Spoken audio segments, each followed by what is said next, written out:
आकाशवाणी सांगली केंद्र.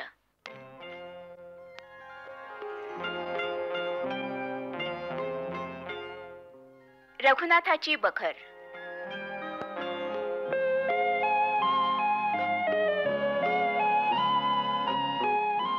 ही कहाणी आहे रघुनाथराव कर्वे या समाज सुधारकाची.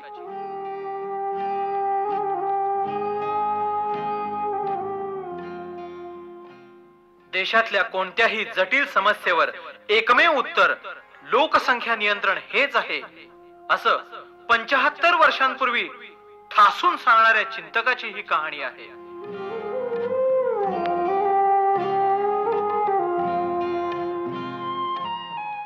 तत्कालीन समाजानं वाळीत टाकलेल्या समाज सुधारकाची ही कहाणी आहे.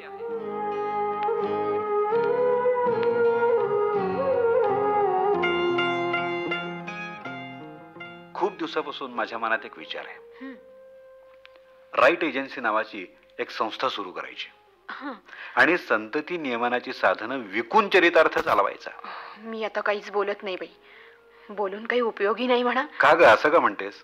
अहो, आपल्या घरात सारखी याच विषयाची चर्चा असते. अरे आसपासचे लोक आपल्याकडे कशा नजरेने बघतात आणि आणि शेजारच्या बायका एकमेकींकडे हळदी कुंकवाला जातात.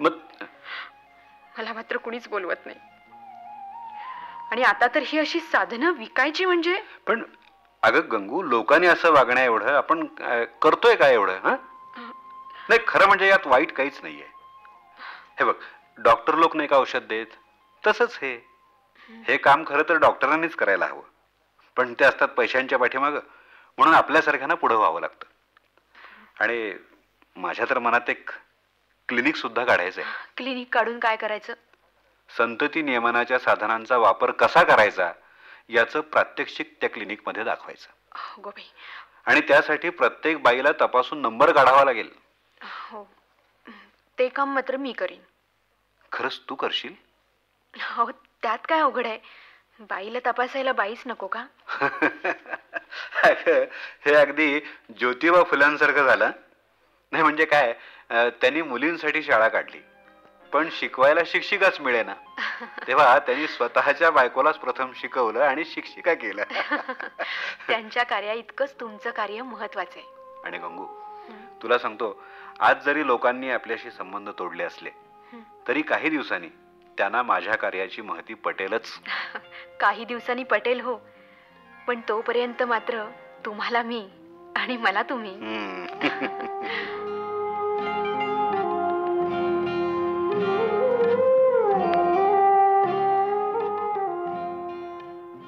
रघुनाथाची बखर.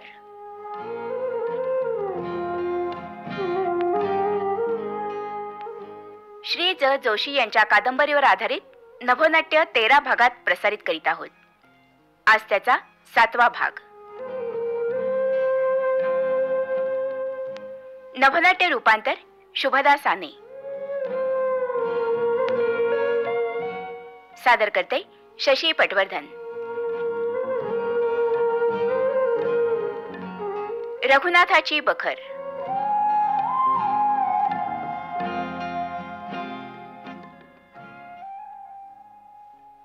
का रघुनाथराव घरी? कोण? हा कर्णिक सर. हो. या या या कर्णिक या. बसा. आज कसं काय येणं केलं बुवा आमच्याकडं? हो, काहीतरी काम असल्याशिवाय कर्णिक कशाला येतील? ते खरंच म्हणा. आज आत म्हणायचे घरी. हो. अहो, मध्यंतरी 2 वेळा येऊन गेलो. बर. पण भेटच झाली नाही. हो, कळलं मला. तुम्ही येऊन गेलात, कळलं होतं मला. काय चाललंय काय सध्या?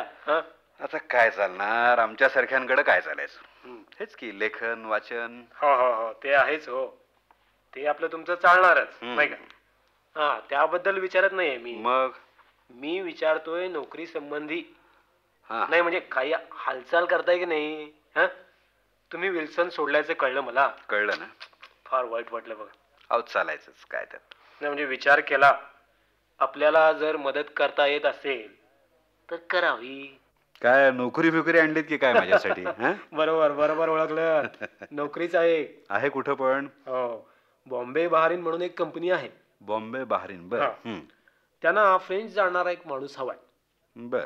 आणि मला वाटतं कर्वे तुम्हाला फ्रेंच येते नाही? हो हो, पूर्वी मी फ्रेंच क्लासला जात होतो, हा. त्यामुळं बऱ्यापैकी येते मला फ्रेंच. आणि हे बघा, ह्या कंपनीचे जे मालक आहेत ना, बर. ते माझ्या चांगल्या ओळखीचे आहेत. अच्छा. मी तुमच्याबद्दल बोललोय त्यांच्याशी. उद्या दुपारी 4 वाजता त्यांनी भेटायला बोलावलेलं आहे. उद्या दुपारी 4 वाजता? हो. हम्म. आणि मला वाटतं बहुतेक नोकरी मिळेलच. काय सांगताय? हो. अरे मामा, या या या या. आज कशी काय वाट चकली बुवा. कर्णिक आले, तुम्ही तुमची ओळख करून देतो. बसा ना मामा. हे प्राध्यापक कर्णिक विल्सनला आहेत. विल्सनला का? आणि हे मामा वरेरकर. नमस्कार. नमस्कार. बरं, काय म्हणताय रघुनाथराव? काय नाही म्हणजे हे कर्णिक आणि तुम्ही कसले बेत आखणं चाललंय? अहो, बेत असे काही नाही तो, पण एका नोकरी संबंधी हे सांगायला आलेत. अहो, ही नोकरी माझ्या हातातली आहे म्हणून आपलं वाटलं. नोकरी मिळेल हो, हा. पण ती टिकली पाहिजे ना. हो. आता विल्सन मध्ये होतीच की चांगली नोकरी होती ना, आता ती का सुटली ते यांना विचारा. अहो, हे असे वाटेल तसे लेख लिहिणार. अहो पण ते सगळ्यांना कसे पडतील रघुनाथराव? मी म्हणतो नाही लिहू असलं. त्याला हे तयार होणार नाही आणि आपलं तत्वही सोडणार नाही. मी चांगला ओळखतो त्यांना. नाही, कर्णिक पण यांच्या असल्या लेखांमुळं समाजावर अनिष्ट परिणाम होतील हे माझं मत नाहीये बरं का. मी तेच म्हणत होतो मामा, तुम्ही हे आणि कर्मठ लोकांचं मत आहे, मी आपलं सांगितलं. काय आहे मामा, समाजात अनिती माजवायची माझी काही इच्छा नाही आहे. मला फक्त लोकांचं अज्ञान दूर करायचं आहे. आणि किर्लोस्कर खबर मार्फत ते काम होईल असं वाटलं होतं, पण अहो पण काय, माशी शिंकली कुठं? किर्लोस्कर खबरनी अहो एक लेखच परत पाठवून दिला. साभार परत. त्यांच्या चौकटीत असा लेख बसत नाही म्हणे. अहो, असा लेख तरी एवढा काय आहे? हा, आता त्या लेखात मी असं म्हटलंय की स्त्रियांमध्ये काही विशेष प्रकारचा नैसर्गिक विनय असतो ही कल्पना खरी नाही. लक्षात आलं का? हा, हा. स्त्रियांमध्ये काही विशेष प्रकारचा नैसर्गिक विनय असतो ही कल्पना खरी नाही असं म्हटलंय. खरी नाही. हा. आणि विनय म्हणजे एक सामाजिक ढोंग आहे. बाप रे, अहो हो रघुनाथराव, तुम्ही अगदीच टोकाचं विधान केलं की हो. अहो, हे माझं मत नाहीये मामा, बरं का कर्णिक. डॉक्टर फॉरेलनी असं लिहून ठेवलंय. हे फॉरेल कोण बुवा? फॉरेल हे वेड्यांच्या इस्पितळाचे प्रमुख होते. मग बरोबर आहे. बरोबर. त्यांनी लिहून ठेवलंय की ज्या स्त्रियांची विनयशीलतेबद्दल विशेष ख्याती असते पण वेड लागला असता त्या इतरांपेक्षा जास्त बिभत्स होतात. अरे बापरे, तुमचं वाचन बाकी अफाट आहे हो. वाचन म्हणजे अहो अभ्यासच केला याचा. खरं तर लेख उत्तम जमला होता बरं का मामा. लेखाचा विषयही नवीन होता. संपादकांना तो नक्की आवडेल असंही वाटत होतं, पण त्याने आपला साभार परत केला. तो कुठेतरी प्रसिद्ध व्हायलाच हवा.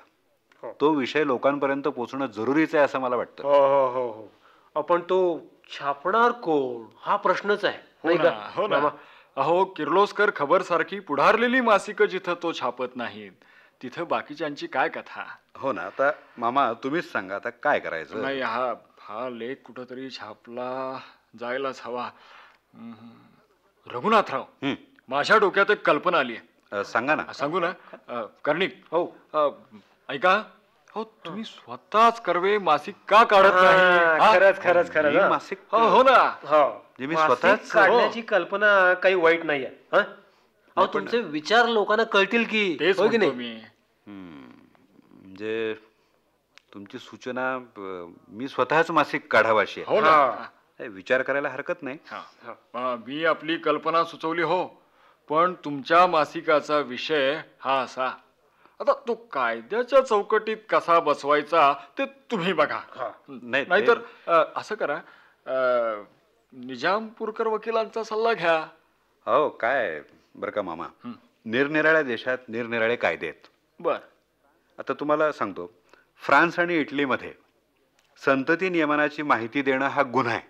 माहिती देणं हा सुद्धा गुन्हा आहे. पण गुप्तरोगांबद्दल माहिती देणं आणि साधनं विकणं हा गुन्हा नाही. अरे, हा कायदा झाला फ्रान्स आणि इटली मधला. याच्या उलट इंग्लंडमध्ये बर, तिथं रोगप्रतिबंधाची साधनं विकणं हा गुन्हा आहे. पण संतती नियमनाची साधनं विकली तर चालतात. तुम्हाला अजून एक गंमत सांगतो. मार्गारेट सँगरचे नियमनाविषयीचे एक पॅम्पलेट मार्गारेट सँगरो. हा हा हा तर त्यांचं नियमनाविषयीचं एक पॅम्पलेट सोप्या भाषेत आणि टेक्निकल शब्द न वापरलेला असल्यामुळं ते अश्लील ठरवण्यात आलं. बर आणि त्याच्या विरुद्ध मारिस्तोपसची भाषा ही अवघड असल्यामुळं याच विषयावरची तिची पुस्तकं मात्र बेकायदा ठरली नाही. आता काय म्हणायचं आहे की नाही मजा सांग. म्हणजे आता काय झालं बघा, म्हणजे सुशिक्षित स्त्रियांना नियमन शिकवणं हा गुन्हा नाही, बरोबर, पण अशिक्षित स्त्रियांना तीच माहिती देणं हा गुन्हा झाला. ढोंगीपणाचा हा अगदी कळस आहे. कायदा गाढव असतो म्हणतात, ते काही खोटं नाहीये, नाही का? नाही काय मामा, शक्यतो कायदा मोडायचा नाही. प्रचलित कायद्याच्या चौकटीत जेवढं आपल्याला स्वातंत्र्य घेता येईल तेवढं घ्यायला काय हरकत आहे? हरकत काहीच नाही हो, पण रघुनाथराव, कायद्याची रेषा असते पुसट.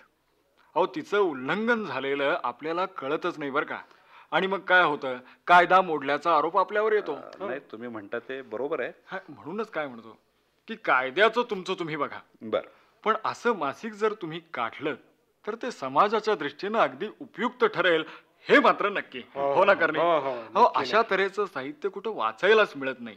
आणि त्याची माहिती जर अशी तुम्ही उघडपणे लेखातून दिली तर म्हणजे ही माहिती लोकांपर्यंत पोहोचावी असं आपल्याला हे वाटतं. हो ना. काय कित्येक जोडप्यांना खरं सुख म्हणजे काय हे लग्नानंतरही कळत नाही हो.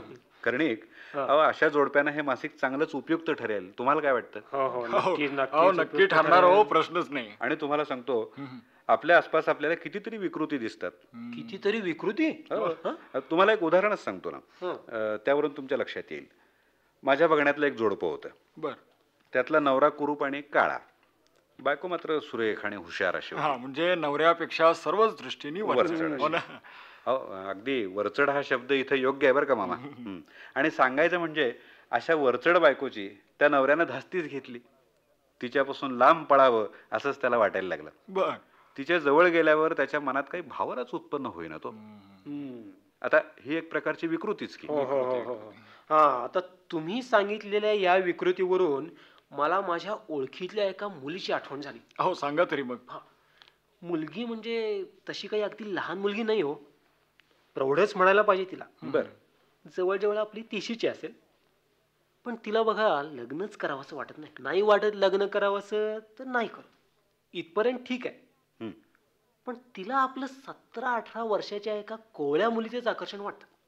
बघा मामा, या दोघी आपल्या सारख्या बरोबर. ही सुद्धा विकृतीच म्हणावी लागेल की. कर्वे तुम्ही मासिक काढाच. अहो, ह्या विषयावरचा एक खळबळजनक लेख मी लिहून देईन तुम्हाला. काय सांगताय? हो ना. अहो काय आहे, काही लोकांना दुसऱ्याचा छळ करण्याचाच आनंद वाटतो. उदाहरणार्थ हिटलर, कामविकृतीचं हे उत्तम उदाहरण आहे. तर मला काय म्हणायचंय की अशा कितीतरी विकृती असतील, त्या समाजापुढे कधी येत नाहीत. बरोबर, त्यांच्यावर उपाय होत नाहीत. तर अशा विकृतींवर आपल्या या मासिकामधून आपल्याला प्रकाश टाकता येईल. हो, हे सुद्धा एक प्रकारचं समाजकार्यच आहे का मामा? प्रबोधनच होईल त्याचं. आणि हे मासिक वाचल्यामुळं मुलं होण्याची भीतीच राहणार नाही. त्यामुळं वैवाहिक सुखाचा आनंद पूर्णपणे उपभोगता येईल. तेव्हा ठरलं काय मामा आणि कर्णिक, मासिक काढायचंच. काढा, आमचा पाठिंबा आहे तुम्हाला. आहे ना? हो ना. बरं, निघू का आता? नाही म्हणजे घरी म्हणत असतील की मामा कुठं जाऊन बसलेत. मी पण चालतो कर्वे. मात्र तेवढं उद्याचं लक्षात आहे ना? हो, 4 वाजता. 4 वाजता. हो, पण मामा काही चहा पाणी वगैरे? कशाला गंगोला त्रास आहे ना दिवस. नाही अहो, म्हणजे नुसत्याच गप्पा झाल्या आपल्या. हो ना, तेच खाद्य खूप झालं आपल्याला. चहा काय कुठेही होतो, पण अशा तऱ्हेच्या गप्पा मारायला कुठे मिळत नाही. बरं, चलतो आता बरं का. अच्छा, कर्णिक येत आहे ना? हो, चला. हो, चलतो बरं का. मासिकाचं अगदी.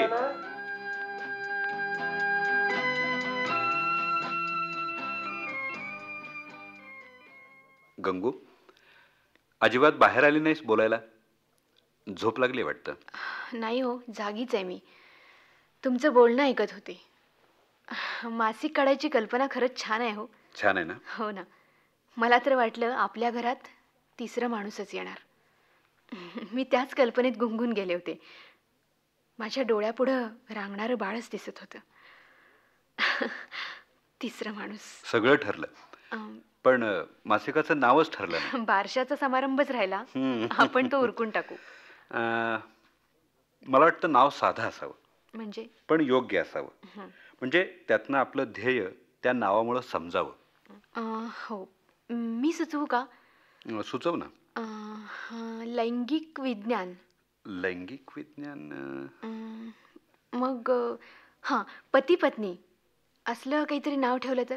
नाही, लैंगिक विज्ञान हे फार जड नाव झालं. आणि दुसरं काय, पती पत्नी म्हणालीस ना, हो. हे अगदीच सदाशिव पेठे नाव वाटतं बुवा. म्हणजे दोन्हीही नावं बाद. बरं, मग हां, समाज हे नाव काय वाईट आहे का? समाज. हं. समाज तसं वाईट नाही, पण नावावरून ते अगदी एखाद्या राजकीय वर्तमानपत्राचं नाव असावं असं वाटतं. या राजकारण्याने तर समाजाचा अगदी पार चोथडा करून टाकलाय. हो, आगरकरांनी लोकनिंदेची पर्वा न करता सुधारक काढला. हो, आपण समाज सुधारक काढला तर? समाज सुधारक नाही. हे बघ गंगू, मला कुणाची कॉपी नको आहे. अहो पण समाज सुधारक या नावाला सुद्धा सोळोळ, विधवा विवाह, ब्राह्मण मराठे अशा विषयांचा वास येतो बुवा. मग बरं, आता बघ, समाज समाज स्वास्थ्य, हां, हे नाव कसं वाटतंय? इतकं काही आकर्षक नाही वाटत. तसं जडच वाटतंय. अगं, आपण समाजाच्या स्वास्थ्याचा यात विचार करणार आहोत ना, तेव्हा समाज स्वास्थ्य हे नाव अगदी योग्य आहे. बरं. आणि माझ्या पुस्तकाचा आपण जसा आराखडा ठरवला होता ना, तसाच आता मासिकाचं ठरवू. ठरवूया ना. तुम्हाला माझ्याशी चर्चा करायला आवडतीये याचाच मला आनंद होतोय. हे बघ गंगू, आपल्या समाज स्वास्थ्यामध्ये लैंगिक विज्ञान लेखांच्या बरोबरच आहार, व्यायाम, वाङ्मय, रूढीग्रस्तता या विषयांवरचे सुद्धा लेख आपण प्रसिद्ध करायचे. हो. आणि थोडक्यात प्रत्येक विषयाला बुद्धिवादाची कसोटी लावून लेख लिहायचे असं मी ठरवलंय. आणि मला वाटतं दर अंकात तुम्ही कामशास्त्रावरचा एखादा माहितीपूर्ण लेख लिहावा. याच विषयावरची एखादी कथा पण चालेल. हो हो, ते माझ्या मनात आहेच. आणि अगं, आपल्याकडे इतकी पत्रं येतात ना. हो ना. मी त्यांना उत्तरही पाठवतो. तर पत्रव्यवहार नावाचं सदर आपण चालू केलं तर, म्हणजे तीच पत्र तिथं छापायची. पत्र आणि उत्तर, म्हणजे आजचं जीवन किती भयंकर आहे, माणसापुढं किती तऱ्हेचे प्रश्न आहेत, हे त्या पत्रांवरून कळेल.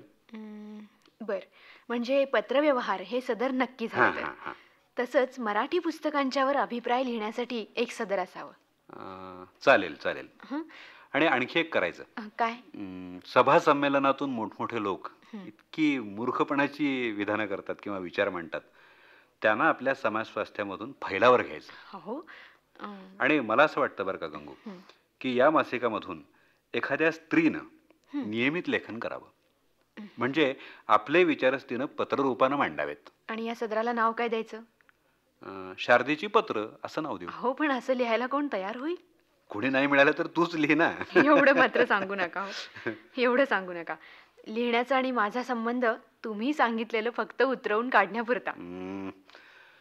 बरं, बघतो, शोधतो कुणीतरी लेखिका. हो. पण हे सदर हवंच. नाहीतर असं का नाही करत, तुम्ही स्वतःच बाईच्या नावावर लिहा ना. अगं, मी बाईच्या नावावर लिहायचं? अगं, पुरुषानं बाईच्या नावावर लिहिण्याची कितीतरी उदाहरणं आहेत. संदेश मधली वत्सला बहिणींची पत्र कोण लिहित असेल? कोण हो? बघ बरं विचार करून. नाही, म्हणजे मला नाही काय. अगं, खुद्द अच्युतराव कोल्हटकरच लिहितात. हो हो हो का? हो. किती सुंदर असतात नाही ती पत्र. हो ना. अहो, पण ध्येयवाक्य राहिलंच की. आता मासिक म्हटलं म्हणजे ध्येयवाक्य हवंच नाही का?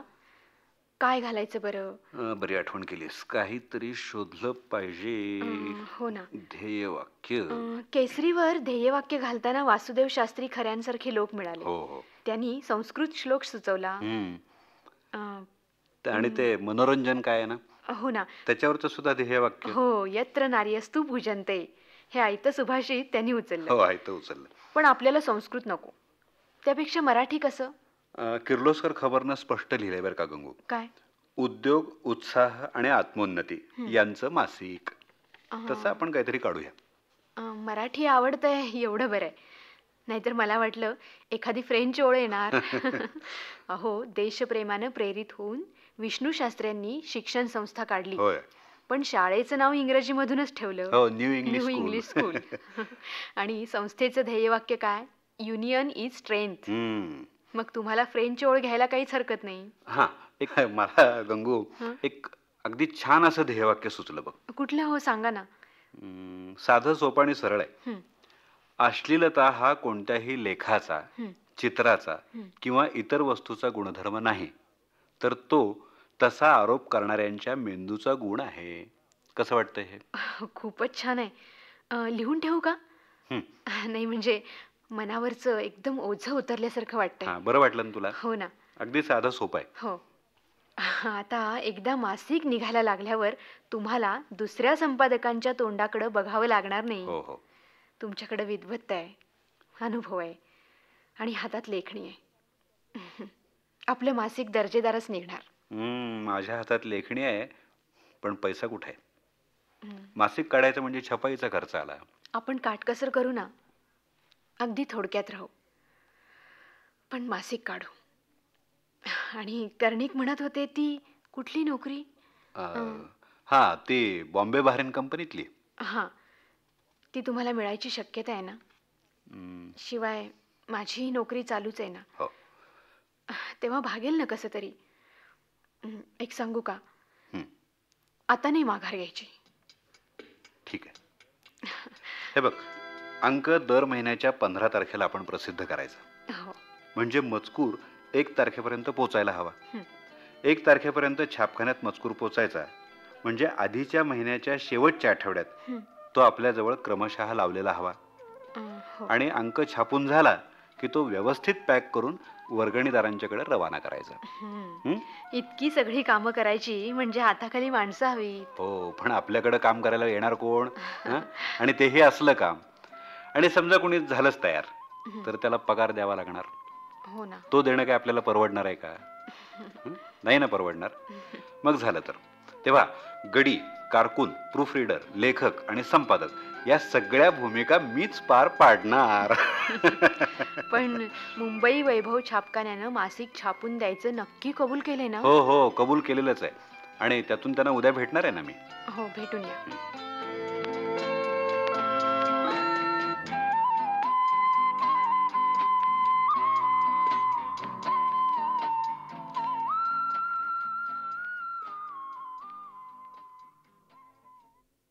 नमस्कार. नमस्कार. काल आपलं बोलणं झालं, आज आपण बोलावलं होतं म्हणून माझ्या मासिकाच्या संदर्भात भेटायला आलो होतो. मासिक छापून द्यायचं मी कबूल केलं हीच माझी चूक झाली. मी मासिक छापू इच्छित नाही. आपण का? का म्हणून काय विचारता? हे तुमचं मुखपृष्ठ. काय झालं? ज्या पोजमध्ये या बाईचं चित्र काढलंय, काय आहे हे? काय पोज आहे? हे काय चित्र आहे? पण मला जास्त काही बोलायची इच्छा नाहीये. पण ते चित्र मी बदलणार आहे, पाठमोरी स्त्री दाखवणार आहे. मी कायद्याची चौकशी केली आहे. कायद्याचं जरा वेळ बाजूला ठेवू हो, पण मला स्वतःलाच हे मान्य नाहीये. अहो, निष्कारण माझं नाव बद्दू होईल हे मान्य नाही. अहो माझा ऐका.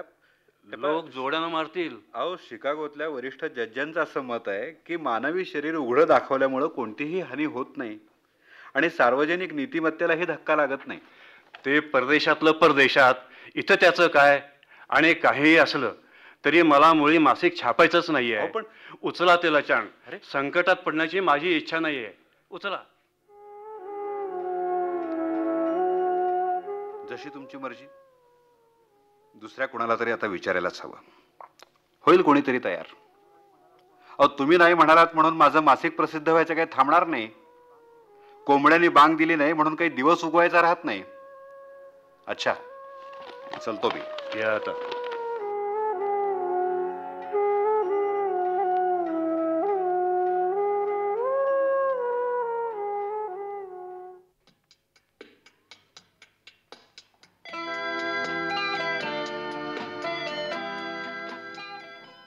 गंगू, हा समाज स्वास्थ्याचा अंक. या प्रसिद्ध झाला पण. किती छान आहे नाही? मला तर याचं केव्हा एकदा रूप पाहिन असं झालं होतं. बघ बघ बघ. पॉप्युलरनी कबूल केलं म्हणून बरं झालं बाई. किती छान आहे. टाईप सेट आवडलं पण ना? खूप छान वापरलाय नाही? मुखपृष्ठ चांगलं काढलंय. हो. मुंबई वैभव सारखंच केलं नाही त्या पॉप्युलरनी म्हणून बरं झालं. अगं काय पॉप्युलर नाही दुसरं कोणी. मासिक जन्माला आलंच असतं असंच म्हणायचंय ना. बघ ना, उघडून तरी बघितलंस का तू अंक? हो, सगळं माहितीच आहे मला. अगं तरी पण हो. मासिकात कसं वाटतंय बघ ना, जरा वेगळं वाटतं आपल्याला. हो ना. हां, छानच आहे. अहो, हे काय? समाज स्वास्थ्य काढण्याचा हेतू. हे मी नाही लिहिलं. अगं मग वाच ना, मोठ्यांदा वाच. अहो, तुम्हीच तर लिहिलं होतं ना ते. हो ग, मी लिहिलंय खरं आहे, पण काही वेळा दुसऱ्याने वाचून दाखवलं म्हणजे आपलंच लेखन आपल्याला वेगळं वाटतं. म्हणूनच म्हणतोय मोठ्यांदी वाच ना. बरं, वाचते. ऐका.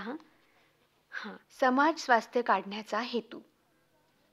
व्यक्तीच्या व समाजाच्या शारीरिक व मानसिक आरोग्याची व त्यासंबंधी उपायांची चर्चा करणे हा या मासिकाचा उद्देश आहे. विशेषतः ज्या विषयासंबंधी लेख छापण्यास इतर पत्रकार लाजतात किंवा भितात असे विषय कितीही महत्त्वाचे असले तरी त्यासंबंधी माहिती मिळवण्यास सामान्य वाचकाला अतिशय अडचण पडते. ही अडचण दूर करण्याचा आमचा विचार आहे. ठीक वाटतंय. हो. आता एक अंक नमूकडं पाठवून देऊया. अण्णांकडे नाही पाठवायचा? अंक पाठवायला हरकत नाही, मग पण मागे एकदा माझं पुस्तक पाठवलं होतं त्यावेळी त्यांचं काही पत्रच आलं नव्हतं ना. हो, आठवतंय मला. त्यावेळी आपल्या दोघात त्याबद्दल चर्चा पण झाली होती. पण नंतर काही कामासाठी ते मुंबईला आले होते ना, त्यावेळी त्यांनी पुस्तक चांगलं आहे असं सांगितलं होतं. हे काम कुणीतरी करायलाच पाहिजे होतं असंही ते म्हणाले. नाही, हे सगळं ते म्हणाले होते, पण किती थंडपणानं. कौतुक करण्याची अण्णांची पद्धतच नाही. का असं का म्हणता तुम्ही? तुम्ही त्यांना ते इंग्रजी पॅम्पलेट पाठवलं होतं तेव्हा नाही का मुद्दाम पत्र पाठवून त्यांनी कौतुक केलं होतं? हो हो, तेव्हा त्यांनी कसं काय कौतुक केलं आश्चर्यच आहे बुवा. पण हा अपवाद सोडला तर बाकी सगळा आनंदच आहे. तुला सांगतो गंगू, अगं मी मॅट्रिकला एवढा पहिला आलो तरी सुद्धा ते भरून येऊन काही बोललेच नाहीत. अहो, नाही, म्हणूनच म्हणतो समाज स्वास्थ्य अण्णांकडे पाठवायलाच पाहिजे असं काही नाही, पण नमूकडे मात्र पाठवूया.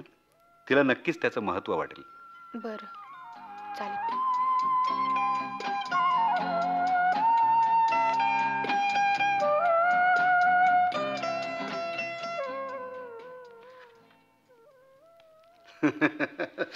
मग गंगू, या समाज स्वास्थ्याने आपल्या जीवनात खळबळ उडवून दिली आहे नाही का? हो ना. आता वेळ नाही पुरत. मासिकाची उस्तवारीच किती करायला लागते. हो ना. शेवटचा आठवडा तर इतक्या गडबडीत जातो. अगदी लगेनघाई लगेन असल्यासारखा. आणि आता पत्रव्यवहारही वाढलाय. पत्रव्यवहार म्हणजे काय? टीका करणारीच पत्र जास्त येतात. असू दे ग. तसा आपल्या मासिकाचा बभराच खूप झालाय. पण एवढं मात्र खरं, जी काय निंदा व्हायची ती होऊन गेली. आता मनाला काहीच त्रास नाही होत. अगं आपली शारदेची पत्र मात्र खूप लोकप्रिय झाली आहेत. हो ना. काही लोकांना तर ती वत्सला वहिनींच्या पत्रांपेक्षा सुद्धा जास्त आवडतात. मामाच म्हणत होते तसं. पण ही शारदा कोण हे तुम्ही मला अजून नाही सांगितलं. शारदा कोण? ही शारदा आहे मात्र बुद्धिमान. आपल्या धर्माची तिला बरीच माहिती आहे. गंगू, एक विचारू? नाही, तुला शारदेचा मत्सर वाटतो का ग? मत्सर असं नाही, पण भीती वाटते. भीती? असं वाटतं ती बया जर इथं आली तर तुम्ही तिच्यातच गुंताल.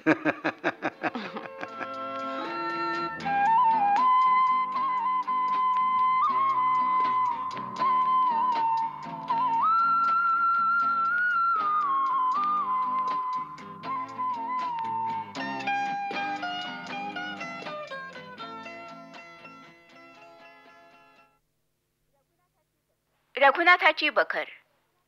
श्री ज. जोशी यांच्या कादंबरीवर आधारित नभोनाट्याचा 7वा भाग आत्ताच आपण ऐकलात. नभोनाट्य रूपांतर शुभदा साने. यातील भूमिका आणि कलावंत: गंगू नीना मेस्त्री, मामा वरेरकर संजय पाटील, प्राध्यापक कर्णिक संजय नवलगुंद, मुंबई वैभव छापखान्याचे मालक बाळकृष्ण सहस्रबुद्धे आणि रघुनाथराव कर्वे दत्ता सरदेशमुख.